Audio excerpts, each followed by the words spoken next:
नमस्कार, वंदे मातरम। मैं हूं श्यामगिरी। आप देख रहे हैं हमारा चैनल मुद्दा भारत का। मुद्दा भारत का यानी मुद्दा आपका। आज का हमारा मुद्दा है 30 साल पहले मुंबई में हुए बम ब्लास्ट का। जी हाँ, 30 साल पहले बाबरी विध्वंस के बाद मुंबई पूरी तरह से ढल गई थी। 12 मार्च 1993 की वो ब्लैक फ्राइडे कोई याद करना नहीं चाहता, लेकिन कोई भूलना भी नहीं चाहता।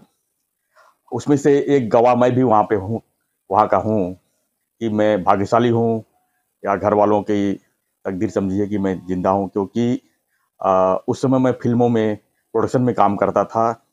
फिल्म की शूटिंग के बाद जो नेगेटिव होती है उसको फिल्म सेंटर में भेजने के लिए प्रोड्यूसर ने हमसे कहा था। वो फिल्म सेंटर आज भी ताड़देव में है और वहाँ पर जो है शूटिंग की जो नेगेटिव है वहाँ पर जमा की जाती है, वहाँ प्रोसेस होता है। तो हम नेगेटिव जमा करके सत्य जी, नेगेटिव जमा करके हम रिटर्न वापस अंधेरी जा रहे थे और सेंचुरी बाजार हमने 31 नंबर बस थी जो अंधेरी तरफ जाती है, उसको पकड़ा हमने। और जैसे ही हमने सेंचुरी बाजार क्रॉस किया, हमारे पीछे दूसरी बस थी, वो बम ब्लास्ट की शिकार हो गई और मैं नसीब से बच गया। लेकिन मुझे लगा कोई पटाखे बजे होंगे, कोई आतिशबाजी हो रही होगी, क्योंकि शादी विवाह का माहौल था उस समय। मुझे पता नहीं चला कि क्या है ये, लेकिन हम जब कुछ पता ही नहीं तो कैसे कोई विवाह करेगा।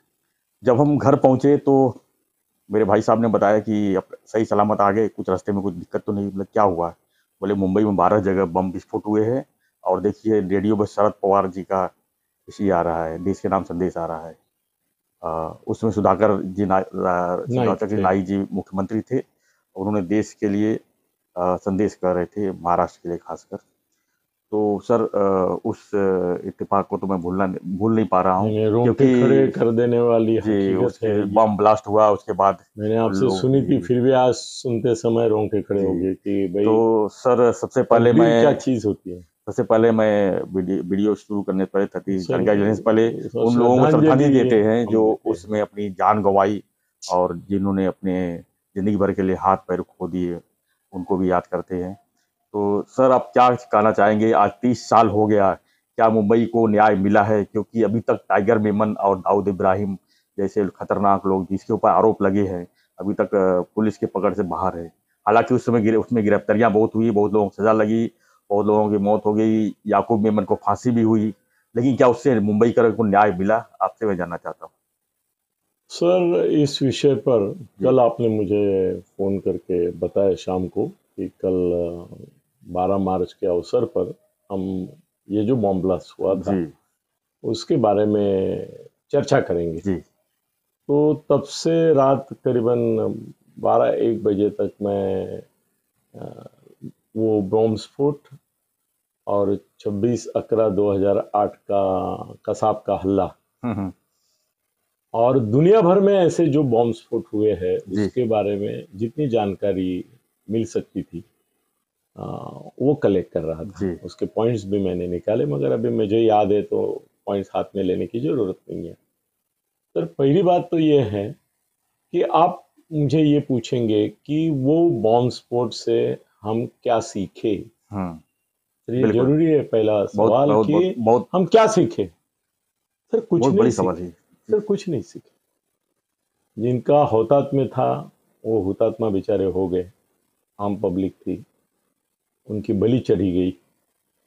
अगर हम सीखे होते जी। तो 26/11 को कसाब की टोली आके आतंकवादी हमला नहीं करते। आतंकवादी हमला नहीं करती या उसके कर बाद नहीं सकती थी। उसके बाद भी कई विस्फोट हुए सर। हाँ, नहीं, वो ट्रेन बिन में ट्रेन में हुआ है हुए, ना, हुए ना। चौरी बाजार में हुए, गेटवे ऑफ इंडिया पे हुए। अरे, सर वो कोई स्थान नहीं बचा है। वो 12 तो छोड़ो, जी मगर बाद में भी बॉम्ब विस्फोट होते रहे बम्बई में। जी और 26/11 ने तो कहर कर डाला। इसका मतलब ये हुआ कि हम 26/11 हुआ, इसका मतलब 12 मार्च 93 से कुछ सीखे नहीं। हमारी सरकार नहीं सीखी। सरकार को ही सीखना चाहिए था, जी पहले बिल्कुल। जनता बाद में आती है। और ऐसा बॉम्ब स्फोट हो गया, सर मतलब ये सर हमला भी हो छब्बीस गया। ग्यारह के अभी मैं आई विटनेस हूँ, मैं वहां पर था। सर 12 घंटे हो गए, एसपीजी की टीम दिल्ली से नहीं आ पाई। सर ये वो क्या है? 26/11 की बात जी कर रहे हैं आप। बिल्कुल। सर, उससे बड़ी बात देखो, ये हम चाइना से लड़ने की बात करते हैं, पाकिस्तान को हराने की बात करते हैं। हाँ, और 3 दिन तक 26 अकरा का खेल होता रहा। खूनी खेल 3 दिन तक। अरे 3 मिनट में खत्म कर देना चाहिए था सबको। 3 मिनट में तुम्हारे अमरीक लाखों की आर्मी है आपकी, और आपके स्पेशल पथक है, वो आने के लिए 24 घंटे लगते हैं।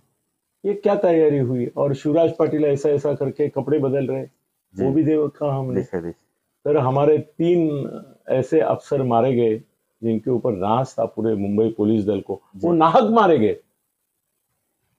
वो कसाब को पकड़ने वाला लास्ट में मिला उधर करके वो पकड़ा गया, नहीं तो वो भी कहीं मारा जाता तो पाकिस्तान का और ये 26 अकरा का जो संबंध है वो एस्टेब्लिश कर पाना भी मुश्किल था। वो अम्बुले ने अपनी जान की बाजी लगा कर, उसने तुकाराम अम्बुले, उनको भी मानना पड़ेगा सर। पुलिस कांस्टेबल होके उन्होंने जो कारनामे किए। नहीं, वो अगर पकड़ा नहीं जाता तो सर वो पाकिस्तान हमेशा की तरह बोलता था हमारा। आज भी नहीं बोल रहा है सर। नहीं, वो तो बात अलग है। प्रूफ देने के बाद भी कहाँ बोल रहा है वो, अभी तक ये सब नहीं किया है। मगर सर ये बॉम्ब स्फोट जो है वो होते रहते हैं सर। हम कुछ चीजें बहुत सीरियसली लेते हैं और कुछ चीजें थोड़ी सी उपेक्षित रह जाती हैं। सर नक्सलवादी जो महाराष्ट्र, आंध्र, मध्य प्रदेश, छत्तीसगढ़, यहाँ पे नक्सल एरिया, हाँ नक्सल एरिया जो है, वहाँ पे सर हमारे पुलिस दल के आज तक कम से कम, जो कल ही मैंने पढ़ा है, 1200 लोग गए, शहीद हुए। 1200 जी सर, इतना सा एरिया है। हम पूरा पाक व्याप्त कश्मीर फ्री करने की बात करते हैं। महाराष्ट्र में एक गढ़चिरौली एरिया है, वहां पर कोई पुलिस वाला अपनी ड्यूटी लेना नहीं चाहता सर। नहीं चाहता है। वहां अगर ड्यूटी किसी लगी समझ लो उसको पनिशमेंट है। हाँ, ये हालत है आज की तारीख। हाँ। और 1200 लोग मारे गए अभी तक। और सर हम पाक व्याप्त कश्मीर मिलिट्री से लड़के लेने की बात करते हैं। हम हमारे देश में कुचल नहीं सकते बिल्कुल नक्सलवाद को? क्यों नहीं कुचल सकते? क्यों नहीं कुचल सकते? उनको पहले कुचल। ये तो घर के दुश्मन है। हाँ, घर के दुश्मन है। उनको तो नक्सलवादी जहां दिखे वहां उनको गोली मारो और खत्म करो सबको। वो धमकी देते हैं। हमारे एकनाथ शिंदे को भी स्पेशल सिक्योरिटी लगानी पड़ी जब वो पालक मंत्री थे जी। तो अभी फडणवीस है। तो सर ऐसा है। दूसरी बात यह है जी सर, 26 अकरा का जो हमला था वो रोकने लायक था, फिर भी 2 दिन चला। वहां पे पुलिस कार्रवाई में ढिलाई हुई, ये पक्का है। पक्का। और वो 93 के अनुभव के बाद हुई, ये भी काफी देर तो लग गई कि ये आतंकवादी हमला है करके। हाँ। लोगों को बोले ऐसी कोई गोलीबारी कर रहा होगा। हाँ, वो भी बात थी सर। मगर दुनिया का इतिहास अगर देखा जाए तो सर ऐसा कोई राष्ट्र नहीं है जहाँ पे ये हमले नहीं होते। जी बिल्कुल सर, हम पाकिस्तान को बोलते हैं कि तुमने हमारे भारत में दहशतवादियों को भेज के हमला किया, बॉम्ब स्फोट किए। मगर कल ही मैंने, अभी है मेरे पास लिखा हुआ, पाकिस्तान में पिछले 1 साल में 150 बॉम्ब स्फोट हुए। अफगानिस्तान में कुछ 36 बॉम्ब स्फोट हुए हैं। ज्यादा ही हुए होंगे। जो मैंने आंकड़े लिए वही बता रहा हूं मैं सर। दुनिया में ऐसा कोई देश नहीं है। फ्रांस में हुए हैं, यूरोप हम सबसे कठोर माने जाते हैं, वहां पे भी हुए हैं। रशिया में हुए हैं, जो यूक्रेन को शरणागत कर रहा है। सर चीन में हो रहे हैं, हो रही है बॉम्ब स्फोट। दुश्मन तो हर किसी के हर जगह। कैसे है ना कि बॉम्ब स्फोट होता है ना, उसका तरीका अभी बदल गया है। पहले बॉम्ब जो फेंकता था, ये करता था, वो भागने की कोशिश करता था। सर ये मेंटालिटी बदल गई है बॉम्ब स्फोट करने वालों की। अभी वो क्या करता है, खुद को ही बांध लेता है। हो फिदाई सर, वो खुद को ही बांध लेता है क्योंकि उसने तय किया है। वो एक मानसिकता उसकी होती है, वो कट्टर धर्मतावादी रहता है, ये करता है। नहीं, मरना ही है मारने के लिए। तो सर वो खुद को सर कार में बैठते हैं, कार में पूरा ये भरते हैं, जाके ब्लास्ट करते हैं, वो खुद भी मर जाते हैं। पुलवामा हमला वही होता है। हाँ, कई हुआ, पुलवामा में हुआ, कई जगह ऐसा होता है। तो सर कैसे है ना, जब तक आदमी जान को घबराता है और जान बचाने की कोशिश करता है तब तक ही आप उसको रोक सकते हैं, उसके बाद नहीं रोक सकते। तो सर मेरा सवाल इसमें यही और था। भी एक सवाल आता जी है कि अब और बॉम्ब स्फोट हो सकते हैं।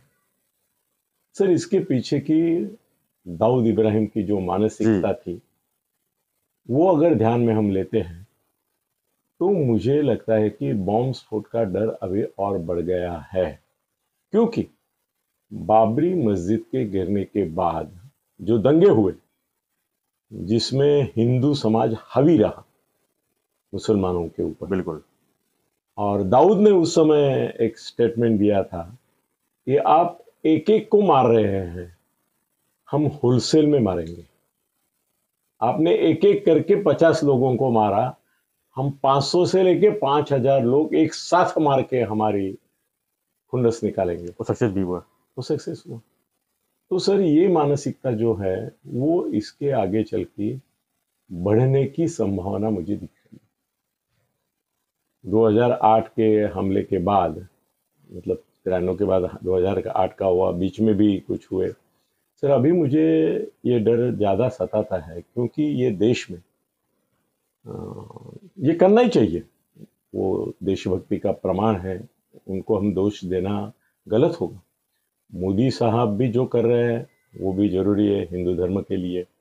आदित्यनाथ जो बुलडोजर चला रहे हैं, एनकाउंटर 147 एनकाउंटर कर दिए उन्होंने, और 147 में सर 140 मुस्लिम है। ओ, उन्होंने सर आते ही बोल दिया था या तो सुधर जाओ या तो भाग जाओ यहाँ से। सर 140 मुसलमान है। जी तो ये एनकाउंटर कर रहे हैं, और वो जिनके एनकाउंटर करने थे वो कर रहे हैं, वो उसी लायक है, एनकाउंटर के लायक ही है, तो उन्होंने कोई गलती नहीं की है। मगर सर इसकी रिएक्शन होगी। मे भी हो सकता मे भी नहीं सर, होगी। क्योंकि आप अगर हमारे लोगों को चुन चुन के मार रहे हैं तो हम गिन गिन के मारेंगे, ये मानसिकता है। है, बदले की भावना बन सकती है। बदले की भावना है। सर अभी पाकिस्तान खुद की परेशानी में है, बहुत परेशान है, मतलब दिवालिया निकल गया उनका, करके उनको अभी टेररिस्ट एक्टिविटीज को फंडिंग करने के लिए पैसा नहीं है, करके वो फंडिंग नहीं कर रहे, इसलिए कश्मीर में वो अभी कम हो गए जी वारदात। जी कम हुए। होते हैं मगर पहले की तुलना में कम होते हैं। और दूसरी, मिलिट्री ने कब्जा पूरा इस तरह से कर लिया है कि वो जो पत्थरबाज थे वो भी अभी घर में चुपचाप बैठे हैं। वो जरूरी था, जरूरी था, बहुत जरूरी देशभक्ति था, का बहुत जरूरी था। उदाहरण था ये। अपना सर्जिकल स्ट्राइक जैसे जरूरी था, वैसा सर्जिकल स्ट्राइक के साथ साथ ये भी जरूरी पत्थरबाजों था, के ऊपर लगाम लगाना बहुत लगाम जरूरी लगाना जरूरी था। तो मोदी जी कर रहे हैं वो सही कर रहे हैं, आदित्यनाथ जी कर रहे हैं वो सही कर रहे हैं, मगर उसकी रिएक्शन है। होगी। Revenge revenge. और मेरे को लगता है कि आने वाले इलेक्शन से पहले, अभी जो 2024 में इलेक्शन आने वाले हैं, उसके पहले दो तरह से उद्रेक होने की मुझे डर लगता है, संभावना नहीं लगती है, डर लगता है। एक तो हिंदू और मुसलमान इन समाजों में जिस प्रकार की कटुता अभी हो रही है, उसमें सर देश में दंगे भड़केंगे, और मोदी सरकार, आदित्य सरकार, जहां भी जो सरकार रहेगी, वो इस तरह से उस दंगों को कुचलेगी कि फिर से मुस्लिमों की हिम्मत नहीं होगी फिर वो कोई दंगा करे। ऐसा ही करेंगे वो, बिल्कुल। और जरूरी भी होगा। जरूरी कोई समाज, कोई भी वो समाज। मुस्लिम ऐसा कुछ नहीं, जो भी समाज विघातक कृत्य, द्रोही कृत्य करेगा उसको सबक सिखाना ही है, तो सिखाएंगे। मेरे को लगता है कि देखो उस समय मुंबई जो है देश की आर्थिक राजधानी है करके उन्होंने मुंबई को चुना। बिल्कुल। सर मुंबई अगर फिर से उन्होंने टारगेट की, जी ये दंगाखोरों ने, या तो ये बॉम्ब स्फोट वालों ने, या आत्मघातकी बॉम्ब स्फोट वाले ने, या कसाब जैसे 26 अकरा वाले लोगों ने, तो ये जो सरकार है शिंदे और फडणवीस की, वो उसका मुकाबला किस तरह से कर पाएगी? बड़ा सवाल। सर फडणवीस आदित्यनाथ नहीं है कि जो बुलडोजर चलाएगा और 147 एनकाउंटर करके दिखाएगा। वो तो सर अभी समाज में इतनी अस्वस्थता है, इतनी गुंडागर्दी हो रही है, तो कोयता गांग पूना में भर रास्ते पे जाके जो दिखेगा उसको मार रहे।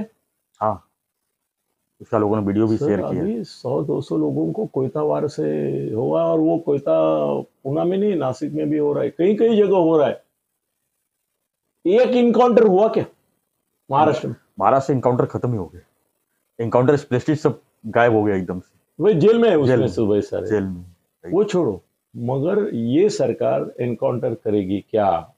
ये सरकार बुलडोजर चलाएगी क्या? बिल्कुल नहीं। अगर बुलडोजर अगर नहीं चलाएगी, एनकाउंटर भी नहीं होंगे गुंडों के, तो गुंडे खुलेआम घूम रहे हैं। आप बोलते हैं यहाँ कि की ये सरकार दाऊद का आदमी है, ये सिर्फ इसका आदमी है, उसका आदमी है। एनकाउंटर सर मेरे को लगता है तड़ीपार में बदली हो गया। तड़ीपार से क्या होगा? यहाँ वही का तो। आदमी वहां जाता है सर।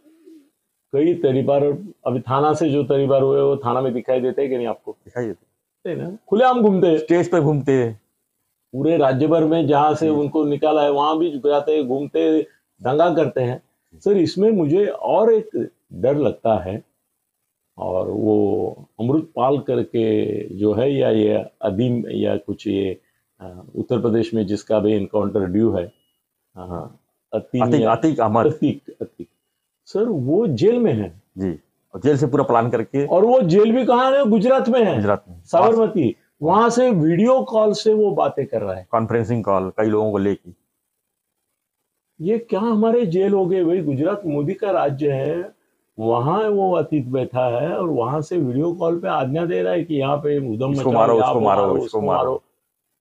मोदी का देश के ऊपर कंट्रोल है, मगर साबरमती दोनों जेल पे दोनों नहीं है। मोदी का है, दोनों मोदी का है, गुजरात भी और उत्तर प्रदेश। हाँ, लेकिन तो लेकिन- वहां से लेकिन- जेल से चल रहा है सब कुछ। लेकिन उसका बदला भी तो हो रहा है, कार्रवाई भी तो हो रही है। बदला बाद में है, पहले हाँ, ये हुआ, गलती है। हुआ। मतलब आपके सर, वो तुम्हारा 26/11 का भी जो हुआ था, उसमें जो शस्त्र आए थे जी, उनमें हमारे कस्टम के लोग शामिल, पैसा लेके। मतलब बम हमारे ब्लास्ट में ही भी तो वही था सर। बॉम्ब ब्लास्ट में भी थे। आरडीएक्स कैसे आए, क्या ऊपर से आए? आरडीएक्स भी कस्टम वालों Yes. ने ही अलीबाग में, अलीबाग में उतारा था, श्रीवर्धन। कस्टम वालों ने। श्रीवर्धन में। तो अपने ही अंदर आस्तीन के सांप बहुत हैं। ओ, पैसा लो कुछ भी करो। सर उनको मारना जितना जरूरी है, इतना आस्तीन के सांपों को ओहो, भी मारना जरूरी यस। है। वो सर चाहे ये करप्शन हिंदू हो या ये कुछ हो। करप्शन पैसा सर- दो कुछ भी करो। सर करप्शन, आप ठीक है म्यूनिसिपालिटी में पैसा खाते समझते हैं, मगर देश की सुरक्षा, Yes. लोगों की सुरक्षा के साथ आप सर खिलवाड़ आप कर रहे हैं। सुरक्षा की बात करते हैं, बांग्लादेश से जो लोग आते हैं बॉर्डर क्रॉस करके 50 रुपए में, सर 50 रुपए दो जाओ। वो तो चल ही रहा है, वो चल रहा है। ये कब सुधरेगा? वो मैं उधर गया था। और दूसरी बात, में। बांग्लादेशियों को पकड़ के जब उनको सीमा के उबाजे ले जाते हैं, वो बोलते हैं हमारे आदमी नहीं है, तुम्हारा आदमी तुम संभालो, ये हमारे नागरिक है ही नहीं। हाँ ना। वो वापस आ जाते हैं सर, पुलिस के पहले वो लोग वापस आ जाते हैं। ऐसा मैंने न्यूज बनाया है, ऐसा स्टोरी कभी काफी बनाया है हमने। सर, पुलिस बोलती है कि हमारे पहले वापस आ जाते हैं। सर नेपाल से खुलेआम लोग आते हैं। यस, नेपाल से खुलेआम आते हैं, पाकिस्तान से भी खुलेआम आते हैं। पाक कश्मीर में आते हैं पहले, फिर वहां से यहाँ आते हैं। सर नहीं सर, हमारी पाकिस्तानी सीमाएं डायरेक्ट नहीं आते सुरक्षित नहीं। अब पाकिस्तानी डायरेक्ट नहीं आते, पाकिस्तान नेपाल जाएंगे, नेपाल से गोरखपुर से आ जाएंगे इंडिया हाँ, आसानी से। तो डायरेक्ट सर, क्यों भाई? मेरे को लगता है बॉम्ब स्फोट का खतरा बना हुआ है, और जैसे जैसे हिंदू मुस्लिम तनाव बढ़ेगा, वैसे बॉम्ब स्फोट की घटना होने का संभावना भी बढ़ेगा। सरकार को चौकन्ना रहना चाहिए, और हर एक राज्य में एक आदित्यनाथ होना चाहिए। यस, डर होना हमारे चाहिए। शिंदे फडणवीस को भी कोई चीज होने से बनना पहले डर पड़ेगा। होना चाहिए। वो बुलडोजर और एनकाउंटर का युग वापस आना चाहिए, तभी इसको कुछ हद तक रोक पड़ेगी।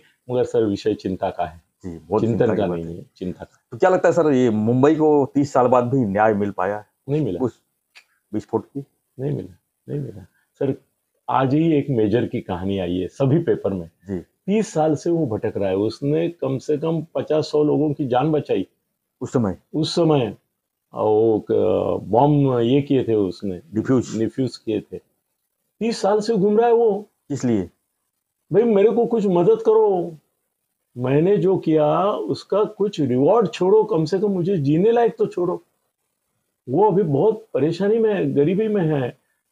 जिसने लोगों की जान बचाए 30 साल के बाद, आज एक मराठी पेपर ने दिया है वो, जी, फिर भी उसको पेपर में जाना पड़ा, कोई और justified नहीं। दुखड़ा नहीं। तो क्या न्याय मिला?